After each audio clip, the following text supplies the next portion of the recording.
டட்டியானா மெக்ஃபேடன் அமெரிக்காவின் ஒரு இளம் வீராங்கனை.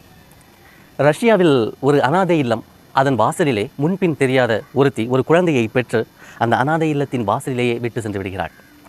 அந்த அனாதை இல்லத்தில் அந்த சிறுமி வளர்கிறாள். அவளுக்கு ஒரு 6 வயது இருக்கும்போது தான் ஒரு அனாதை என்று உணர்ந்தது மட்டுமன்றி மற்ற குழந்தைகளைப் போல தன்னால் ஓடி விளையாட கால்கள் இல்லை என்று ஒரு கசப்பான உண்மையை உணர்ந்து கொள்கிறாள். தன் கைகளையே கால்களால் பயன்படுத்தி இந்த அனாதை இல்லமே எனது உலகம் என்று சுழன்று வருகிறாள். சில நாட்கள் கழித்து அமெரிக்காவிலிருந்து ஒரு தம்பதியினர் டட்டியானாவை தத்தெடுக்க முன்வருகிறார்கள். ரஷ்யாவிலிருந்து அமெரிக்காவை நோக்கி பயணப்படுகிறாள் டட்டியானா. ஆனால் அமெரிக்காவின் கால சூழலோ அவளுக்கு ஒத்து வரவில்லை. உடலளவிலும் உள்ளத்தளவிலும் சோர்ந்திருக்கிறாள் டட்டியானா. ஒரு நாள் சக்கர நாற்காலியில் அமர்ந்த வண்ணமே நீச்சல் குளத்தில் சிறுவர்கள் நீச்சல் அடிப்பதை கண்டு ரசித்துக் கொண்டிருந்தாள் டட்டியானா. இதை கவனித்த அவளது வளர்ப்பு தாயாரோ அவளின் அனுமதியின்றியே அந்த நீச்சல் குளத்தில் அவளை இறக்கி விட்டு விடுகிறார். தத்தளித்தாள் சிறுமி டட்டியானா. எப்படியாவது கரையேறி வர வேண்டுமே, நீரில் தன் கைகளை சுழற்றுகிறாள். நேரம் செல்ல செல்ல அவள் நீச்சல் கற்றுக்கொண்டாள். ஆம், தண்ணீரில் மட்டுமல்ல, அவள் வாழ்விலும் எதிர்நீச்சல் போட கற்றுக்கொண்டாள். அவளுக்கு ஆனந்தம், அவளில் தூங்கிக் கொண்டிருந்த தன்னம்பிக்கை விழித்து கொண்டது.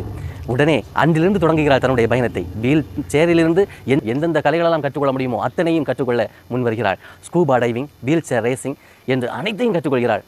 2004 பெய்ஜிங் பாரா ஒலிம்பிக் போட்டியில் அமெரிக்காவின் இளம் வீராங்கனையாய் கால் பதித்தார்.